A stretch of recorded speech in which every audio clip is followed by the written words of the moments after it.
Mother-in-law? The doorbell rang, and I widened my eyes in surprise when I checked the monitor. No wonder, because on the screen was the image of my mother-in-law, who was supposed to be in the hospital.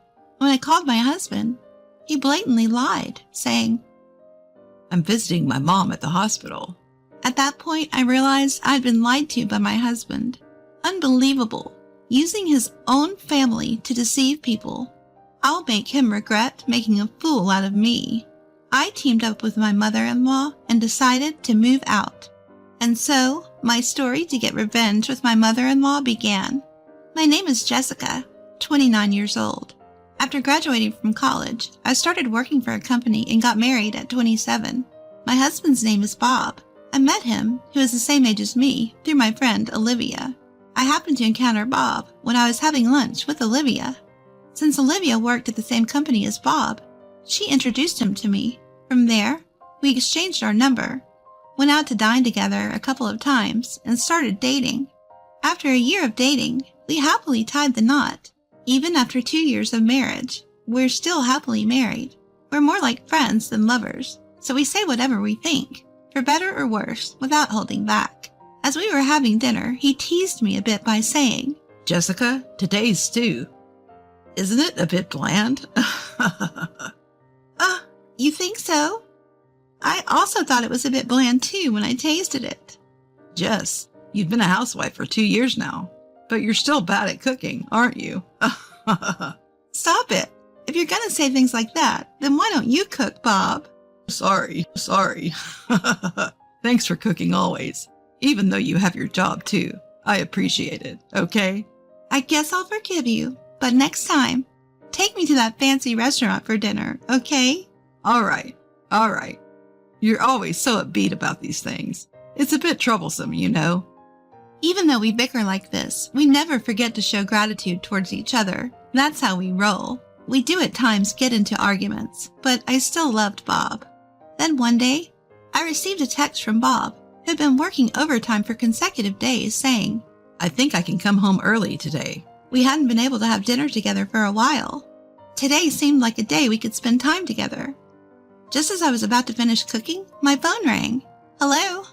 The first thing my husband did was apologize in a regretful voice.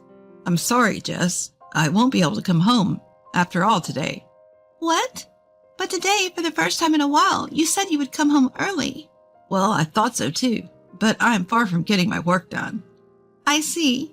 I went through all the trouble to make dinner, but I guess it can't be helped. I'm really sorry. I'll make it up to you, I promise.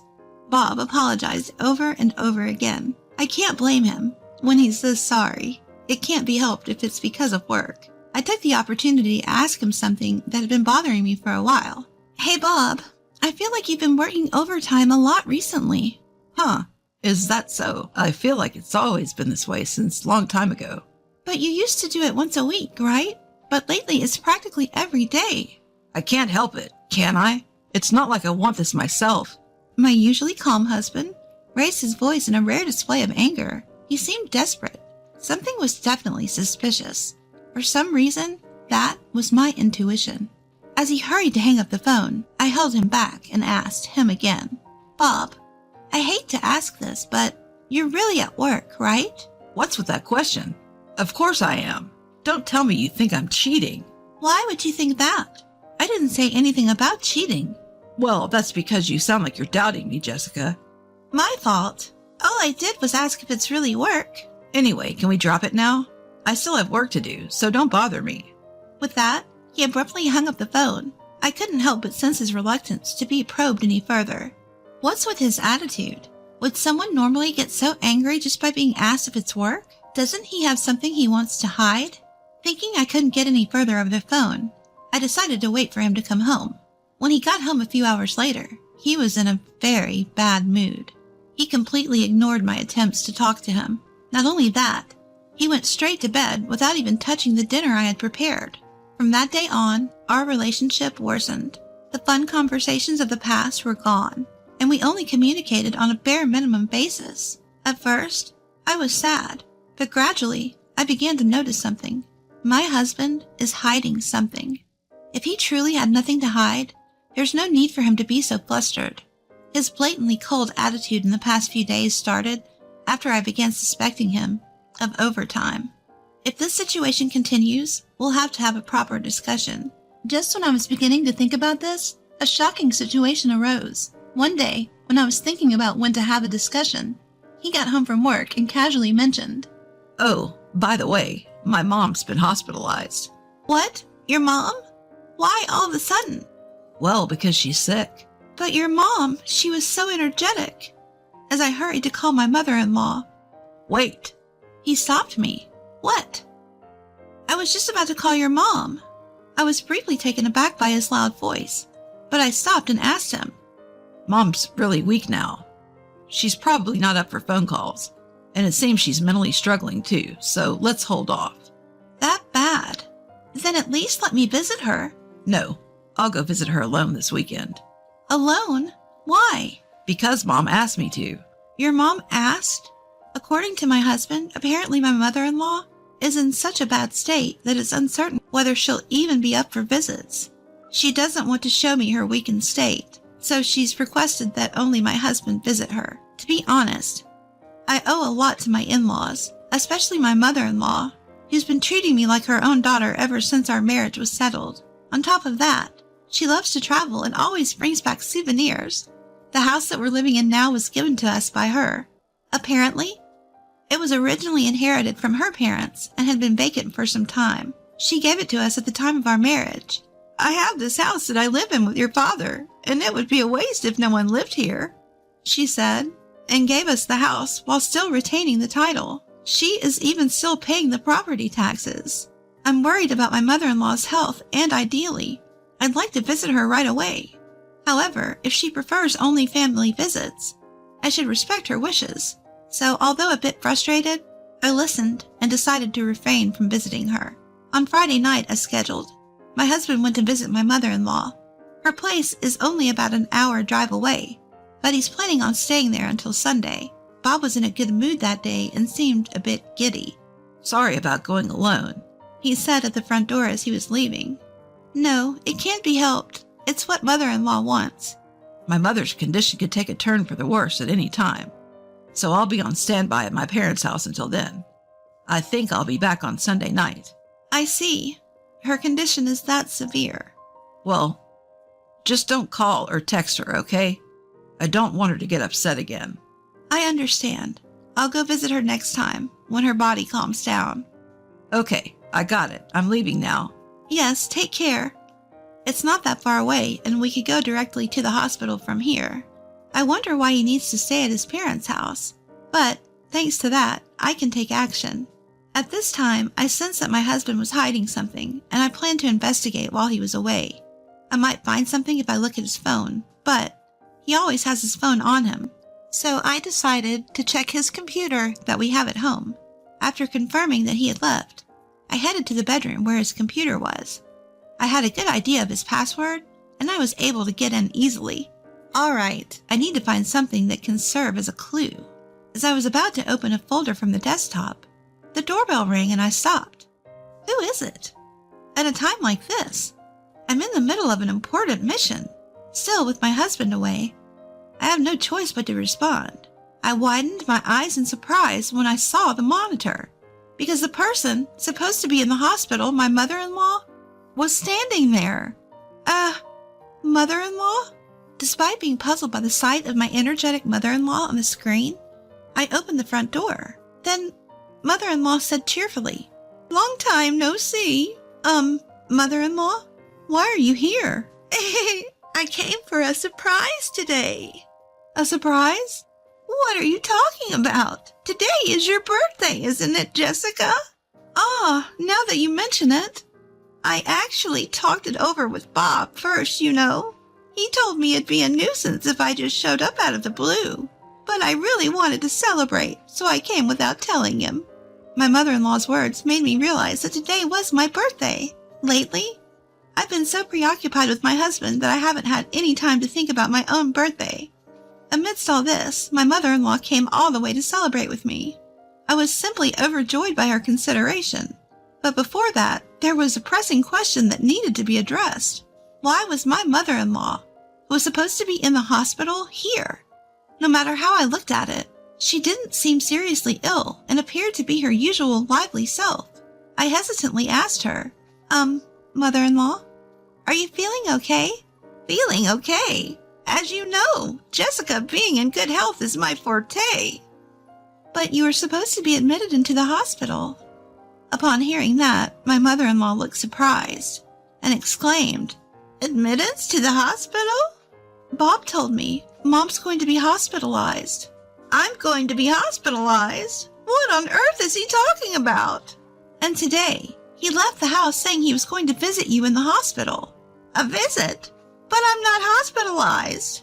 Yes, he told me you might take a turn for the worse, so he'll be staying at his parents' house until Sunday.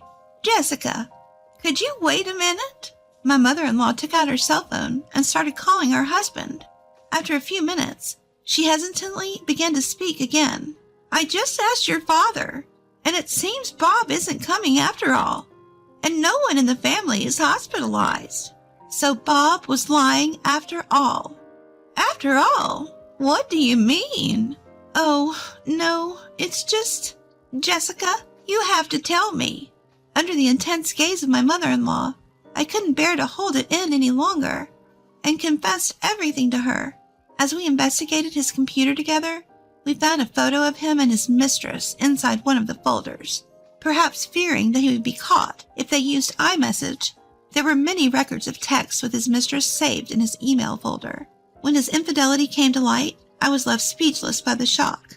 My mother-in-law also seemed to be trembling slightly, perhaps out of anger. From their email exchanges, it was revealed that today was supposed to be a trip with his mistress. I felt no sadness anymore. I was filled with rage. I couldn't believe he would use his family as an alibi for his infidelity. My mother's hospitalized, gonna pay a visit. Cut the crap. I'll never forgive him for lying so casually for the sake of his affair. Determined to get revenge, I called my husband to confirm his infidelity. Hello?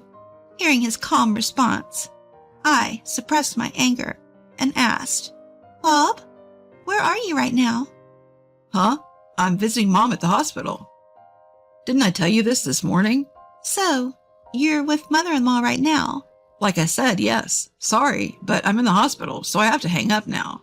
I was convinced my husband was cheating when he straight hung up on me. Now, what should I do? While I was worrying about this, my mother-in-law came up with a great idea. Hey, Jessica, how about moving out? Now that it's come to this. Moving out, you say? This house is under my name. Who lives here and what to do with my house? I have the sole right over this place, not Bob. Mother-in-law? Don't worry. I will always protect you. Thus, as my mother-in-law suggested, I decided to move out. I quickly packed my belongings and ended up staying at my in-laws for the time being. A few days later, I got a call from my husband, who must have just returned from his cheating trip. Hello? Then my husband started grilling me with an incredible intensity. Hey, Jessica, what's going on here? What do you mean? It's the house. Why are your things gone? Why? Because I moved out. You moved out? What kind of joke is this? It's not a joke. Do you know where I am right now? To my perplexed husband, I conveyed the fact. You know where I am. I'm at your parents' home. Ha! At my parents' home. Why? Your mother suggested it. She said I'm going to sell that house, so stay here until you find a new one. Mom? Why? Yeah, right. In Bob's mind, your mother is in the hospital, isn't she? So that is... I told him that my mother-in-law had visited the house, that it was already revealed that my mother-in-law's hospitalization was a lie, and that I already had evidence of his cheating. My husband, realizing that everything's been revealed, started to apologize spontaneously, as if he finally understood the situation he was in. I'm sorry. I didn't actually have a serious relationship. It was just a fling. Just a fling. Ha! A fling? Yes, that's right. The one I love is you, Jessica. I have no intention of getting a divorce, so please, I won't do it anymore, so forgive me. I'm disgusted with my husband, who easily lines up such convenience phrases. As if to vent all of my resentment, I spat out coldly. Forgive you? Don't be ridiculous. You even lied that your family was hospitalized and cheated on me. Whether it was serious or not doesn't matter. I'm pissed off that you used your mother to cheat on me. Jessica, I didn't mean to. Don't make excuses. The fact that you cheated is real. That won't change. I will never forgive you. I'm going to make you pay alimony. If you understand, never contact me again, you scumbag. After hanging up the phone, I set his contact to block caller. Afterward, my husband paid a visit to his parents' house, but my in-laws promptly showed him the door. He was disowned, cut off from his biological parents. After the divorce was finalized, he rented a low-cost apartment, and I hear he's having a tough time making ends meet. Meanwhile, I enlisted a lawyer to sue him and his mistress for emotional distress. With solid evidence at hand, I managed to get them to pay up. Turns out, his mistress was a newbie at their workplace. The whole office was abuzz with their story, leading the mistress to quit from sheer embarrassment. And my husband has been getting the cold shoulder from his co-workers, too. It's only a matter of time before he quits his job. He's flat broke after paying the emotional distress damages, and I wonder how he's going to survive in his already dire financial situation. I doubt there's a bright future waiting for him. Well, it's none of my business anymore. As for me, I recently managed to move into a new place. When I was leaving my in-laws' home, my mother-in-law said this to me. Jessica, dear, you're welcome to visit us anytime, okay? I truly appreciate everything you've done for me. It's all right, dear. You're my precious daughter after all. Mother-in-law, thank you. I may have parted ways with my husband, but my relationship with my mother-in-law is still good. I hope to gradually repay my mother-in-law for her kindness.